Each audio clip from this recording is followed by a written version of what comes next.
இன்னனூட் cinema நேயர்களுக்கு வணக்கம். நான் உங்கள் பிரவீன் கேஎஸ். இன்னைக்கு என்ன அப்டேட்டோட வந்திருக்குன்னு பார்த்தீங்கன்னா, சார்பேட்டா பரம்பரையில் வேம்புலி அப்படின்ற ஒரு கேரக்டர் பண்ணியிருப்பார் ஜான் அவர்கள். அவர் ஒரு ரீசெண்ட் டைம்ஸில் ஒரு விஷயத்த சொல்லியிருக்காரு. என்ன சொல்லியிருக்காரு பார்த்தீங்கன்னா, ஆக்சுவலாக நான் பாகுபலியில் நடிச்சிருந்தேன். எங்கே அப்படின்றது பார்த்தீங்கன்னா, அந்த காலகேயர்கள் அப்படின்ற ஒரு குரூப் இருந்துறீங்களா, அதில் காலகேயர்களுடைய மெயினான காலகேயன் தலைவன் ஒருத்தவங்க வந்துட்டு அவன் கூடயே இருக்கார்.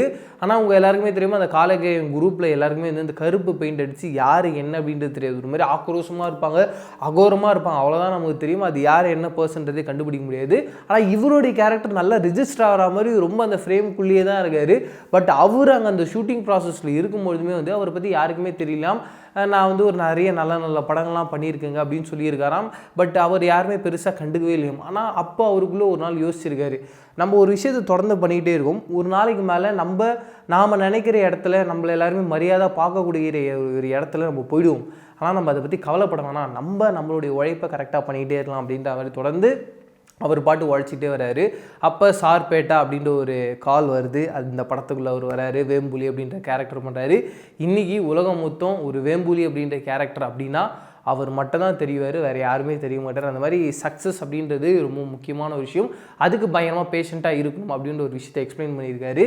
இது எதுக்காக நான் இங்கே ஃபர்ஸ்ட் ஆஃப் ஆல் சொன்னேன் அப்படின்னு பார்த்தீங்கன்னா, பாகுபலி எந்த அளவுக்கு ஒரு வேர்ல்டு வைடாக மிகப்பெரிய ஒரு படமாக இருந்ததோ அதே மாதிரியான ஒரு மிகப்பெரிய ஒரு படமாக உருவாகிட்டு இருக்குதுன்னா PS1 Ponniyin Selvan part one இந்த வருஷம் ரிலீஸ் ஆகும் அப்படின்ற மாதிரி எதிர்பார்த்துக்கிட்டு இருக்கும். ஆனால் இவங்க எல்லாருக்குமே தெரியும், நம்மளுடைய மணிரத்னம் சாருடைய படம் அப்படின்னு வரும்போது அது கண்டிப்பாக அடுத்த வருஷம் தான் நம்ம பார்த்து என்ஜாய் பண்ண போகிறோம் அப்படின்றதுல சந்தேகமே கிடையாது. அது மட்டும் இல்லாமல் பார்ட் 1 பார்ட் 2 ரெண்டுத்தையுமே ஒரே நேரத்தில் மணிரத்னம் சார் எடுத்து முடிக்க போகிறாரு. இன்னும் 5 நாள் ஷூட் தான் இருக்குது. அந்த 5 நாள் ஷூட் எங்கே எடுக்க போகிறாரு அப்படின்னா மத்திய பிரதேஷில் எடுக்க போகிறாங்க. இந்த மத்திய பிரதேஷில் எடுக்க போகிற ஷூட் யாருக்கும் அப்படின்னு பார்த்தீங்கன்னா, கார்த்தி சாருக்குள்ள லவ் போர்ஷன்ஸ் தான் இங்கே ஷூட் பண்ண போகிறாங்க. அதை தாண்டி இன்னொரு அப்டேட் கேள்விப்பட்டேன். என்ன அப்படின்னு பார்த்தீங்கன்னா, சியான் விக்ரம் இருக்காதுங்களா, அவரும் இந்த படத்தில் ரொம்ப இம்பார்ட்டண்ட்டான கேரக்டர் பண்ணுறாரு. ஜெயம் ரவி சாரும் ரொம்ப இம்பார்ட்டண்டான கேரக்டர் பண்ணுறாரு. அவங்க 2 பேருமே இந்த படத்துடைய ஃபர்ஸ்ட் பார்ட் செகண்ட் பார்ட் 2 பார்ட்டுக்கானுமே போர்ஷன்ஸ் நடித்து முடிச்சுட்டாங்க அப்படின்ற ஒரு சூப்பரான அப்டேட் கிடச்சிது.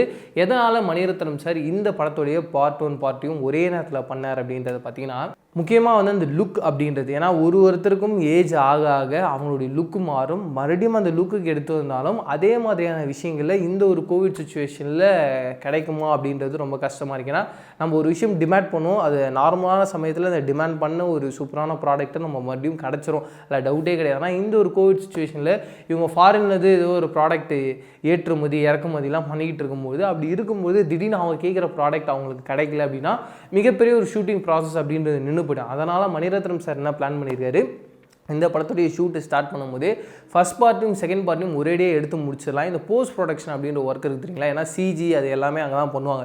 முக்கியமாக இந்த மாதிரியான பிரம்மாண்டமான படங்களுக்கு சிஜிக்கு தான் ஒரு மிகப்பெரிய ஒரு டைம் தேவைப்படும். நமக்கு டைம் பொறுமையாக நின்று நிதானமாக எடுத்துக்கலாம். ஆனால் ஷூட்டிங்கு அப்படின்னு சொல்லிட்டு ஒரு மிகப்பெரிய டைம் எடுத்துக்கலாம். எவ்வளோ சீக்கிரம் நம்ம படத்துடைய ஷூட்டிங் எடுக்க முடியுமோ அவ்வளோ சீக்கிரம் கடகடன்னு எடுத்து முடிச்சிடலாம் அப்படின்னு சொல்லிட்டு முதல் 2 பாகத்தையும் டோட்டலாக முடிக்க போகிறாரு. இன்னும் 5 நாள் தான் பாக்கி இருக்குது. 5 நாள் முடிஞ்சதானே பொன்னியின் செல்வன் பார்ட் 1 பார்ட் 2 மொத்தமாக ஷூட்டிங் முடிஞ்சிருச்சு அப்படின்ற ஒரு சூப்பரான அஃபீஷியலான அனௌன்ஸ் கொண்டு வரப்போகுது அப்படின்ற மாதிரி விஷயம் கேள்விப்பட்டிருந்தேன். அதை உங்ககிட்ட ஷேர் பண்ணிக்கணும் அப்படின்றதுக்காக தான் இந்த ஒரு வீடியோ. இதே மாதிரி சூப்பரான அடுத்த அப்டேட்டில் சந்திக்கிறேன். நீங்கள் இதே மாதிரி ஒரு பிரம்மாண்டமான திரைப்படத்துக்கு வெயிட் பண்ணிட்டு இருக்கீங்கன்னா அது யாரோடைய திரைப்படம், என்ன திரைப்படம் அப்படின்றது கீழே இருக்க காமெண்ட் செக்ஷனோட ஷேர் பண்ணி இதே மாதிரி சூப்பரான அடுத்த வீடியோவில் சந்திக்கிறேன். அது நீ டாடா பாய், நான் பிரவீன் கேஎஸ். பாய்.